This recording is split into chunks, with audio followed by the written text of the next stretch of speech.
All right. Can everyone hear me clearly? Yay. I love it when it works. So that song was written 62 years ago today. It was the official date in 1960, November 6th. And so it seemed appropriate that we sing it. It's in the hymnal, the UU hymnal, although not all those verses. So that's the first time I've sung all those verses. And is a beautiful recognition of the point we are at worldwide right now, because we have been living in a dark time in humanity's history and prehistory, and we are beginning to come out of it in the same way that in 1960, African Americans in the US began to come out of that horrid 200-year period. It is so beautiful to see all of you here, because I know that every one of you is aware of this shift that we are in. And when I wrote the description for this talk a couple of weeks back, an interesting word had come into my life that I hadn't really been aware of before.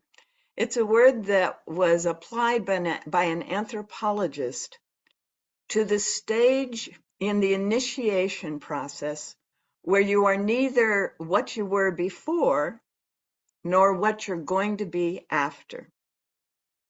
It is the stage of liminality, liminal state, the liminal state. You may be familiar with subliminal, right?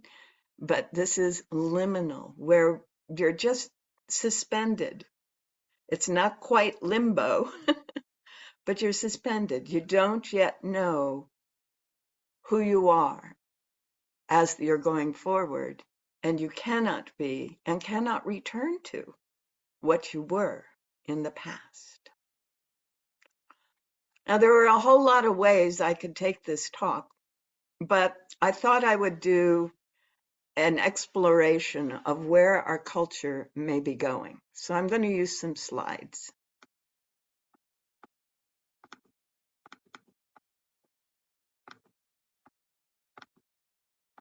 Can everyone see that? Yes. All right.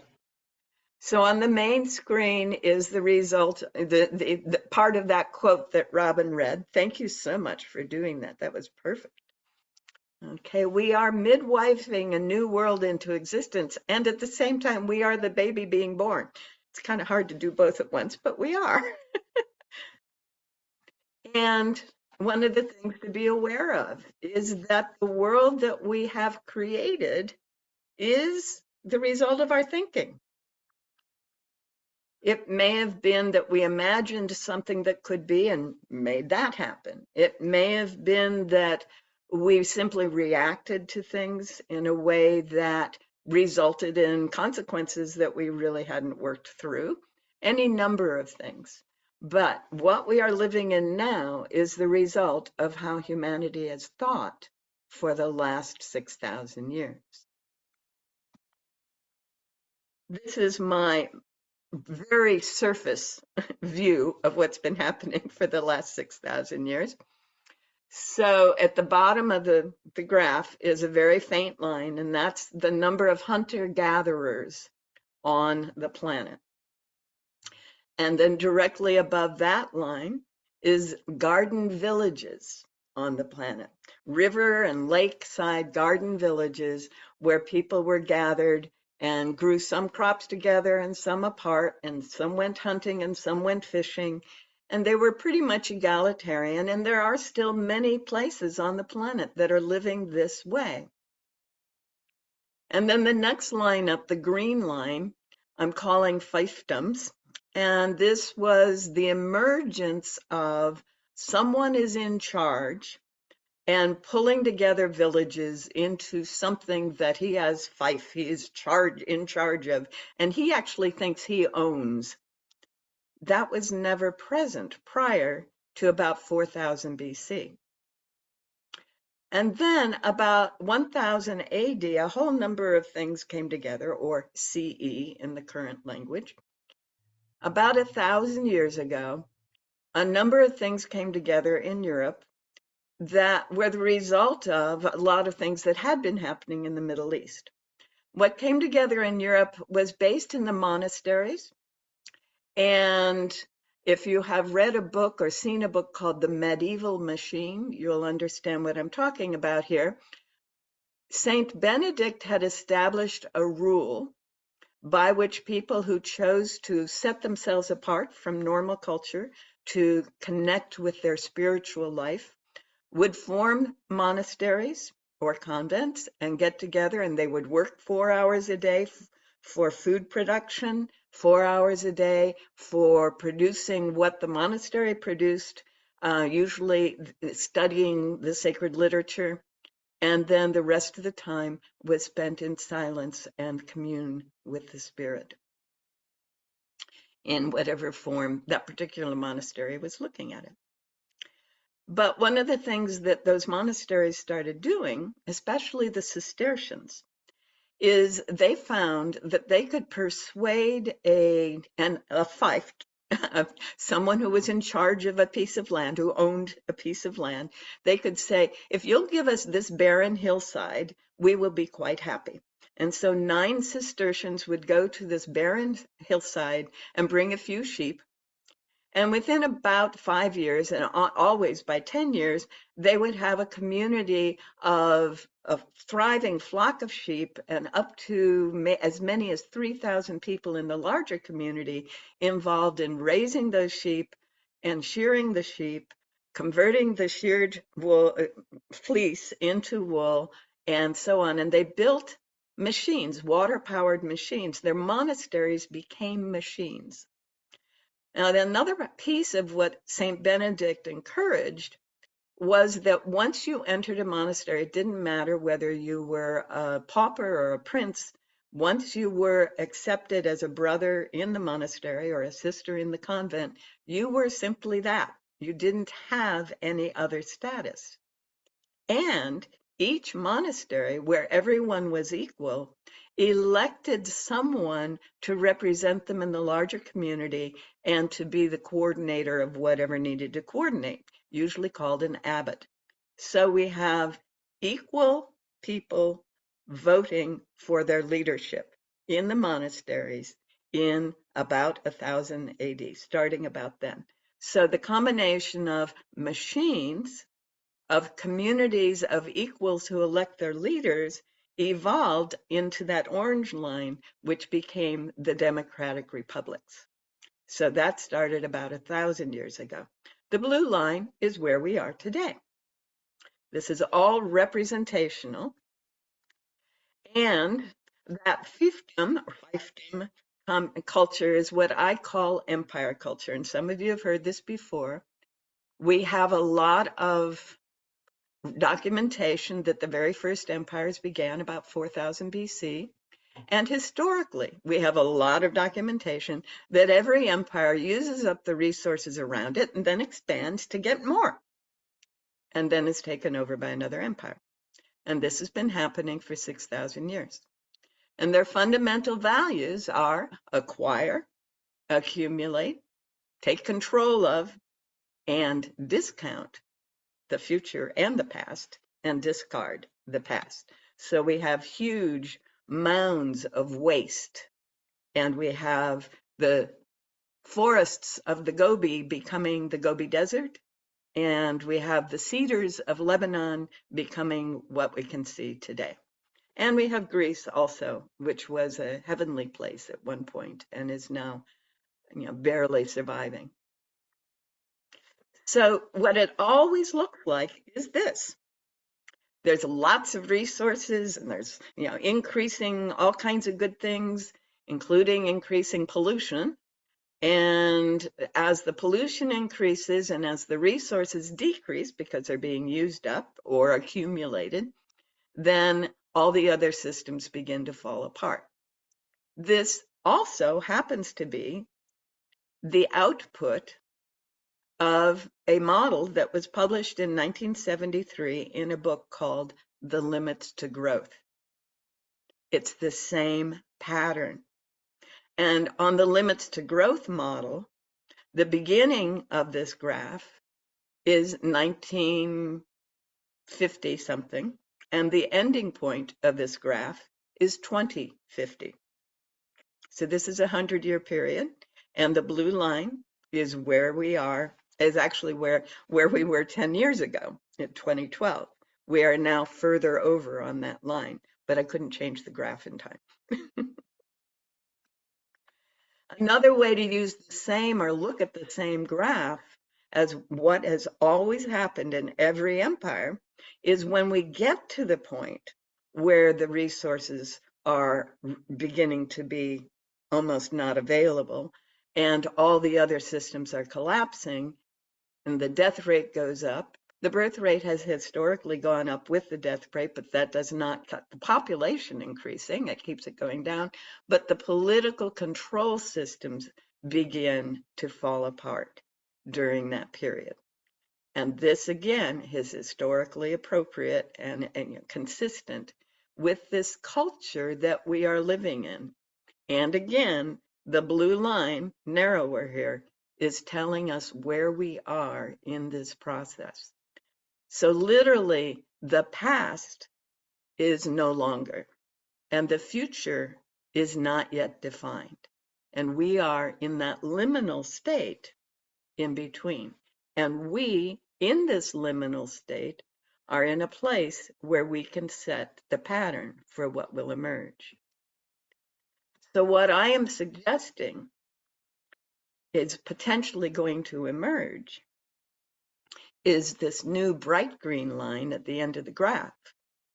Now I put 2000 CE because, well, I put round numbers for the others. But I'm actually going to start the green line at about 1965.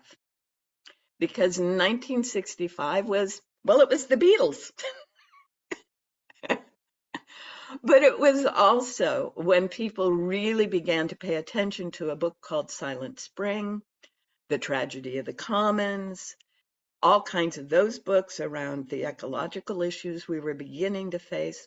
It was also when about 10 universities in the US and about 6 or 8 in Europe started teaching system science. And I began to study it too.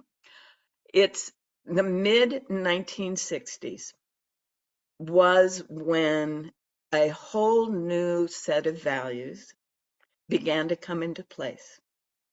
And two religious groups in the United States came together in 1965. One of them was the Universalists, the people who said God, as a loving God, could not possibly send anyone to an eternal hell. That is not possible. And the Universalists have been around since the beginning of the Christian movement. They've just hidden a lot. And there were about 1% of Americans in the Universalist Church all the way into the late 1950s. And by the end of the 1950s, they had dwindled down to a few thousand people. So in 1965, they got together with another small but active group of folks who said unusual things, the Unitarians. Now, most Christianity is Trinitarian. That is, they believe there is a Father, a Son, and a Holy Spirit or ghost. And a guy named Miguel Senator, back in the 1500s, read the Bible and said, wait a minute, that's not happening. So I said Senator, forgive me, Servetus, Miguel Servetus. Anyway, he went back and he discovered that there was no indication in the Bible of a Trinity. And he was in Spain and the Spanish Inquisition was in full force. So he ran away to Switzerland where the Great Reformation was happening. And he knew they would understand. Unfortunately, Calvin didn't understand. And after Miguel got in front of the council and announced this remarkable insight, he had him burned at the stake. However, the Prince of Poland had heard Servetus. And a young man from England had heard Servetus. And they took those ideas home with them, and Poland became a Unitarian country rather than a Trinitarian country. And England began to develop little pods of Unitarians. When William Ellery Channing came to the US in the 1840s, 30s, to teach at Harvard University, he taught Unitarianism. And so Ralph Waldo Emerson attended a Unitarian seminary to become a minister. And many, many others have since studied at Harvard Divinity School and become Unitarians. In 1965, that group of folks joined with the Universalists and formed the Unitarian Universalist Association. So for me, that is the beginning, because these are the values, the principles on which Unitarian Universalism is based. The one in the middle was added in the 80s, but the 6 around the edges, the inherent worth and dignity of every human being, the importance of a search for truth and meaning in everything, the promotion of the democratic process in all our getting-togethers, the importance of our global community, the acceptance of one another as we are and encouraging spiritual development, and ultimately treating each other with justice, equity, and compassion, all through the 80s now, woven into the interconnected web of life of which we are part. What's really cool is this set of values is the set of values that is driving the emerging culture.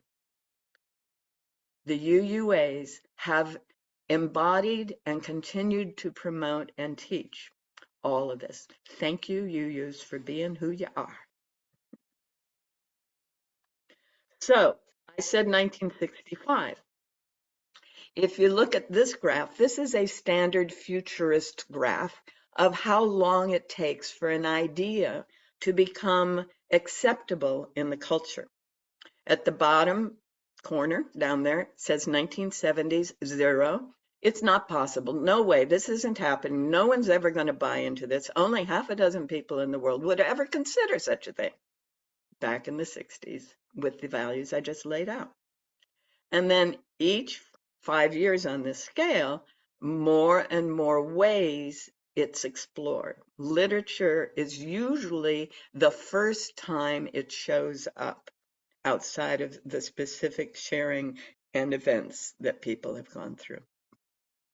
Then we get it into organizations forming around it. We get authorities and advocates forming around it. We get local actions around it. Then we get national actions around it and government actions about it. And somewhere in there, the Congress and the judiciary gets involved in it. And finally, it gets executive enforcement. And again, the vertical line is where we are in the process of this set of values penetrating not only the US, but this culture that I have called empire culture, which is a global culture today. So that by somewhere in the late 2040s, these strange notions that the UUs adopted back in the 60s are the norm for everyone. There's always outliers, of course. There will always be people who don't adopt the current normal values, but these will be normal. And all of these other activities will fall off because they're just normal. It's part of our thinking. It's part of how things are. One of the ways that you can, parallel this understanding of what we're talking about today is, the idea of quantum physics, born in the earliest days of the 1900s and becoming part of everybody's conversation by 75 years later. Most of you who were in high school in the 60s never heard of quantum physics or the theory of relativity. It might have heard it around the edges of things. But if you were in the high school in 70s, you got it to some extent. if only in the general science class. So if we look at all of that, then we can talk about the change that we are in the middle of, which is confusion and inability to respond as things are changing around us. And of course, then fear, because people go into fear in our culture when they don't understand what's going on, because they haven't been through the initiation rites that teaches them how to deal with that sort of thing. And all the institutions based on the old values have to fall apart. So we're going to see them falling apart, unstable in all kinds of ways, unstable, which then offers all kinds of opportunities to introduce alternatives. And we're seeing all kinds of alternatives being introduced. Some of them we like, some of them not so much. But there are these alternatives coming into the process. The off-world alternatives seem to have slowed down a little bit over the last few years, but Elon Musk is still aiming to have someone on planet Mars in the 30s, and there are other people intending to be mining asteroids for those resources we've used up on the planet. The thing to be aware of is it will cost more to try to get those resources to the planet than to be able to access them. So they will be being used off-world, not very often on the planet. If we look a little further out, that is, toward from the middle of the 2020s into the 2030s, we're going to see more and more of these environmental changes. And through that, the breaking down of the large-scale systems. And we're starting to see that in isolated places. And people are going to start realizing we can't continue to try to maintain these on a large scale. They have to be done on smaller scales. And in the process, we're going to see more and more attempts to control things. Various people out of their fear trying to control. And that's just normal. We're also going to see more and more incentives coming in as corporations try to get people to come to work for them. And we've begun to see that over the last couple of years. Along the way, we'll see abandonment of cities. Detroit was just the beginning, the precursor to all of that. The abandonment of arid lands as more and more lands become arid, and the abandonment of the coast. I have a couple of maps of the US as the ice is melting, how much of coastal land is likely to be consumed underwater. And currently, I just heard an interview with some foresters in North Carolina, and the forests that were on the shores of the Atlantic, many of them are now underwater. You have to wade to walk through them now. And of course, the trees have died or are dying. They're becoming ghost forests. And you can look up ghost forests if you want more information on that. And of course, increased high-tech and low-tech solutions being explored everywhere in huge numbers. I have someone who sends me emails almost every day. Oh, is this a good idea? Oh, is this a good idea? And some of them are great ideas. They're low impact, low resource, low cost solutions that will cause all kinds of things to work much more effectively. And others are, what are you thinking? Don't you see? So we have to pay attention to these solutions that are being offered. The other thing that is happening, and we will see a lot more of, is people growing and preserving food so that they can make it through the changes and or so that they can have a new kind of life. The breakthrough comes around 2040 when these values become our norm. We learn how to be adaptive. Humanity is very adaptive. And we can adapt to these changes, the environmental unpredictability. We will not be living the same way we have been living as we adapt. And that's what's so hard, is to give up the way we have been living. And because so much of it is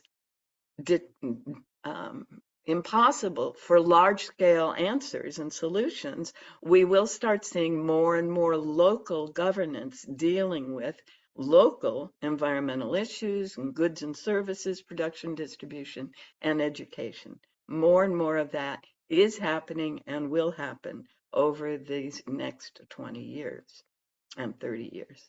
And my understanding and observation is, and that's because historically and prehistorically, it's been proven to be the only sustainable solution. Most households are essentially self-sufficient in various interesting ways. Maybe they share certain kinds of things with their neighbors and other communities not too far away. But the shift is from global and international scale and moving things thousands of miles and still having them be cheaper to let's just do it ourselves. We can do this. We can make this work. High tech continues to be available. One of the interesting things about what Elon Musk is doing is he's making it so whether there are towers or not, whether there are lines or not, if you have a device, you can access other computers. That's what the whole Starlink system is that he's been putting up, which is fascinating to me. He is doing everything that he's doing because he's convinced the whole world is falling apart, and he's trying to make it possible for humanity to survive. And he has a very interesting business model. Figure out what we will need to live and thrive on Mars, build a prototype of it here, and have everyone here pay for it as it's developed. Then by the 2050s, probably we will not be able to support anybody off-world. They will have to be independent, and they'll be struggling with exactly the same issues. Households that are essentially self-sufficient, unlimited access to high tech, and so on. So that appears to be the direction that we're coming to. And the extent to which we depend on the basic principles of the UUA is the extent to which we can adapt in ways that are good for everyone. If we try to do it by any of the old empire values having to do with acquiring and accumulating and controlling and discounting or disposing of, it isn't going to work.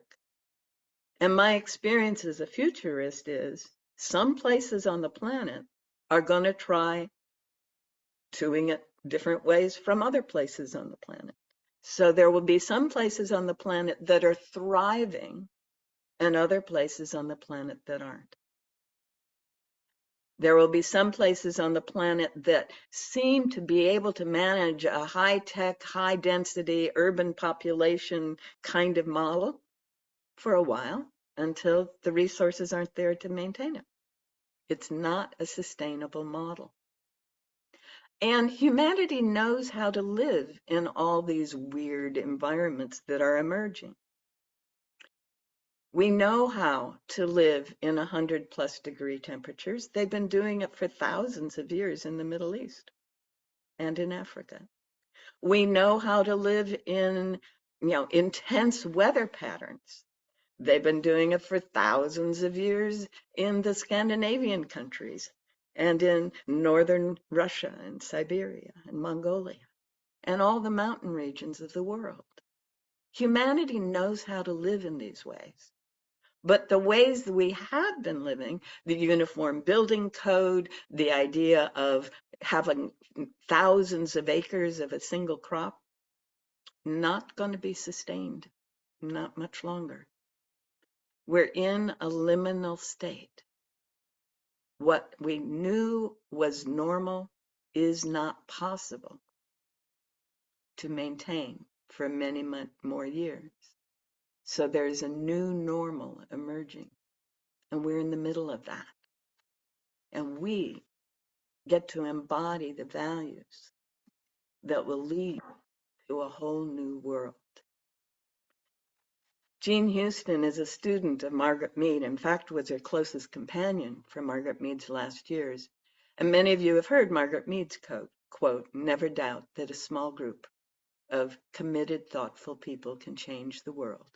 Indeed, no one else ever has. They always have. And Jean Houston carries that the next step. Change the story, and you change perception. Change perception, and you change the world. So my invitation to all of us is to keep those Unitarian principles right in front of us and change the story of what is acceptable, what is normal, what we hold for ourselves and for our children, for now and for the future. That's my call to all Unitarians everywhere. Thank you.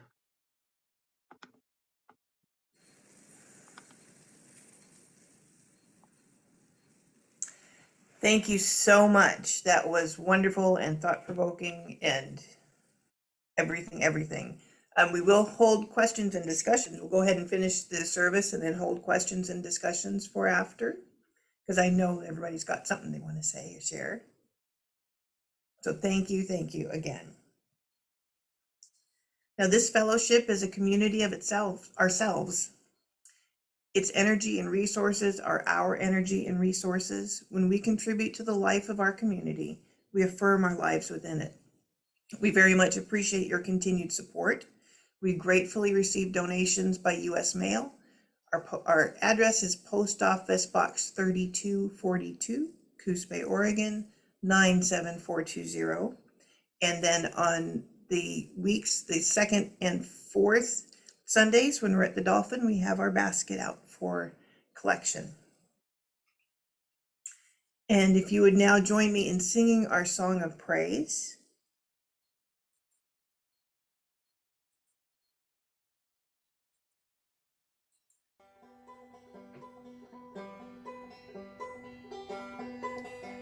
The fish that swim, the birds that fly, the deepest seas, the stars on high, bear witness now that you and I sing peace with earth and sea and sky.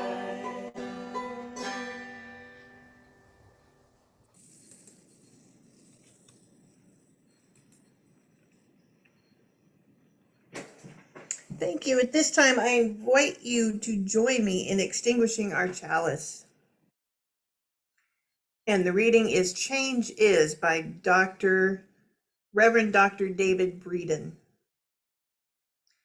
It's the only constant in all that change is. It's the passing of things.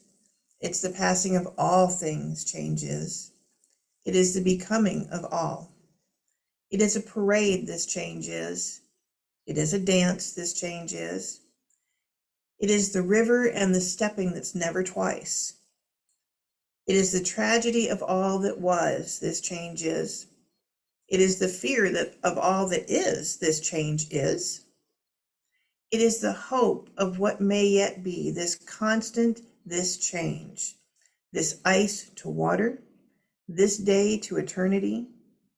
Come to the river, step, step, step.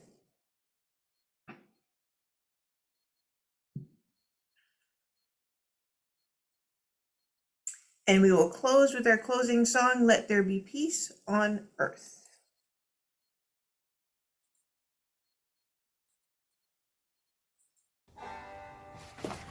Let there be peace on earth, and let it begin with me.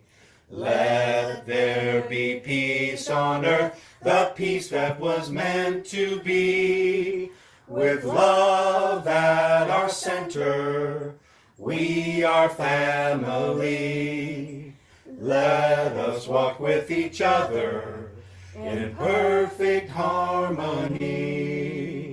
Let peace begin with me. Let this be the moment now.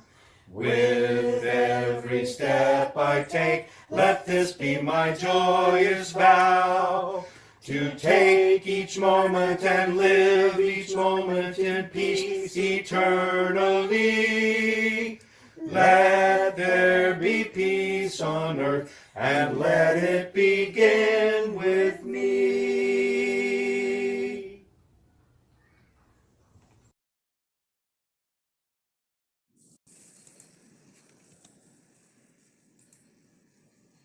All right. Thank you so much, everyone. And let's talk.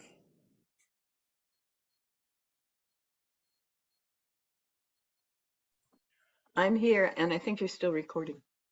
Oh, thank you very much. I was so All happy right. that I